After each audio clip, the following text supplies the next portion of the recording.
Welcome to Going to Work with Gena, which is an inspiremercial for STEM students. I am Dr. Gena Henderson. STEM students, this morning I want to take you to computers. We have done cryptography, which led us to ciphering, deciphering, text. Then we went to math, which was geometry and algebra. And before we go into programming code, we need to talk about the computer. And what you need to know about the computer is that computers really, they store data. And they store data in binary code, two symbol codes, okay? They use zeros and ones to depict capital letters, lowercase letters, and numbers, okay? So this morning, when you think of a computer, it stores code in bits, and you can have 8 bits, 16 bits, 32 bits, 64 bits, and so forth, right? Well, this morning we're going to start out with the 8-bit to show you how it actually works.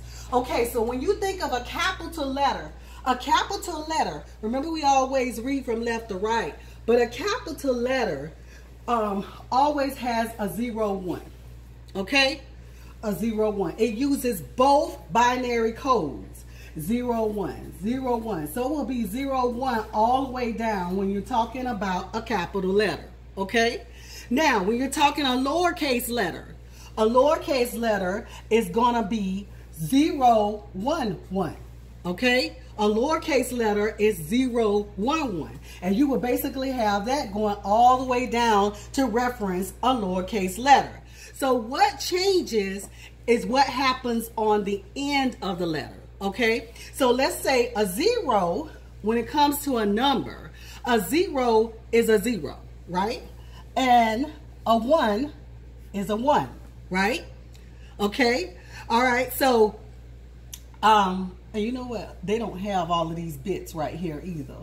So they don't have all of these bits, okay? They just use what they use because they basically go from right to left, okay? Whereas normally when you're reading, you go from left to right. Okay, so a 0 is a 0, a 1 is a 1. But a 2 is a 1 and a 0, right? And so a 3 is a 1 and a 1, okay?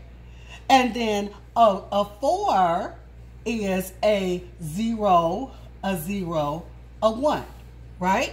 Then a 5 is a 1, a 0, and a 1, okay?